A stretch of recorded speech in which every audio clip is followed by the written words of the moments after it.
ఇవి మన గార్డెన్‌లో మనం బాల్కనీలో పండించుకున్న మైక్రో గ్రీన్స్ అండి.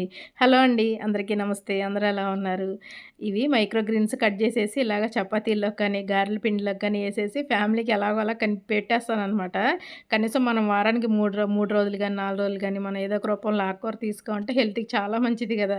చూడండి ఎలా కలిపేసానో చపాతీ పిండిలో అలా కలిపేసి అలాగా కాల్చేసి ఇచ్చేయడమే. అలాగే ఆ రోజు చుక్క కూర గూడా పప్పు చుక్కకూర చేసేసానండి కాంబినేషన్‌కి. పప్పు చుక్కకూర బావుంటది. చుక్కకూర చాలా పుల్ల పుల్లగా బావుంటది కదా టేస్ట్. అందులో మనం ఆర్గానిక్‌గా పండించుకున్న లేత కూర కాబట్టి తొందరగా ఉడికిపోయిద్ది. టేస్ట్ కూడా చాలా బావుంటదండి.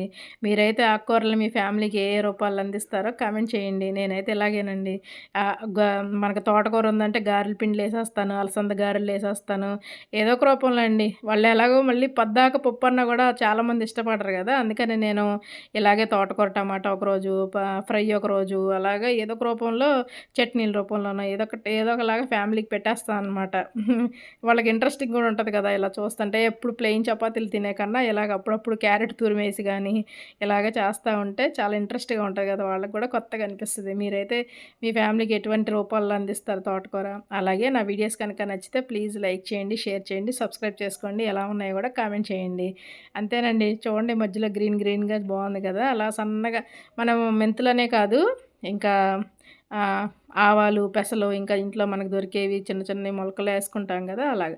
అలాగే ఈ మెంతికూర గూడా బాలింతలకి చాలా మంచిదండి. పాలు పడనోళ్ళకి కూడా పాలు పడతాయి. ప్రెగ్నెంట్ లేడీస్‌కి మంచిది. కడుపులో బిడ్డకి కూడా చాలా మంచిదండి. మెంతుల వల్ల చాలా ఉపయోగాలున్నాయి గదా! షుగర్ పేషెంట్‌లకి కూడా ఇదొక మంచి డైట్ అండి మెంతులు. చూడండి అలా ఏసి కాల్చిచ్చేసేయడమే. ఆ రోజు నేను ఆవు నెయ్యితో కాల్చానండి. ఆవు నెయ్యేసి కాల్చాను. భలే గుమగుమలాడతదనమాట ఆవు నెయ్యితో కాలుస్తుంటే. మీరైతే ఎలా చేస్తారో చెప్పండి. Bye bye.